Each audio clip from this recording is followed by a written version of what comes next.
বন্ধু মশা, তুমি তাহলে বুঝতে পেরেছো? বন্ধু, চলো আমরা বন জঙ্গলটা পুরোটা ঘুরে আসি। বনের কি অবস্থা, আর কোথায় কোনো খাবার পাওয়া যায় কিনা। এই জঙ্গলে একা একা ভালো লাগে না, কি করি বুঝলাম না। বন্ধু পিঁপড়ার আসার কথা ছিল, কিন্তু বন্ধু পিঁপড়ে আসলো না। বুঝলাম না বন্ধু পিঁপড়ে এত লেট করে কে। বন্ধুর পিঁপড়ে কি কোনো সমস্যা হলো নাকি, বুঝতেছি না।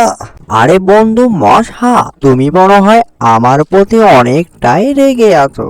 কি আর করব বন্ধু মশা, খাবারের অনেকটাই সংকট। খাবার সংগ্রহ করতে করতে সময়টা গড়িয়ে আসলো, তাই এত লেট হয়ে গেল বন্ধু মশা।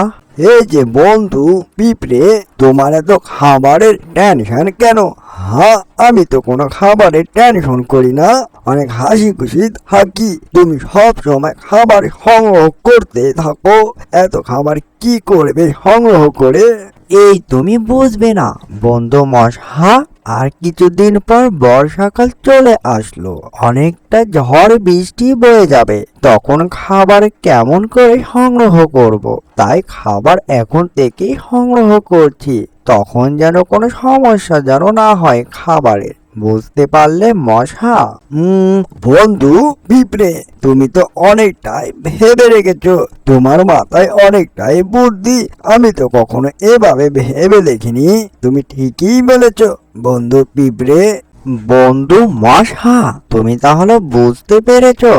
বন্ধু, চলো আমরা বন জঙ্গলটাও পুরোটা ঘুরে আসি। বনের কি অবস্থা, আর কোথায় কোনো খাবার পাওয়া যায় কিনা। অ্যানিমেশন কার্টুনটি যদি ভালো লেগে থাকে, লাইক কমেন্ট শেয়ার আর সাবস্ক্রাইব করতে ভুলবেন না। এরকম নিত্য নতুন ভিডিও পাওয়ার জন্য আমাদের চ্যানেলের সাথে থাকবেন। এতক্ষণ সাথে থাকার জন্য ধন্যবাদ।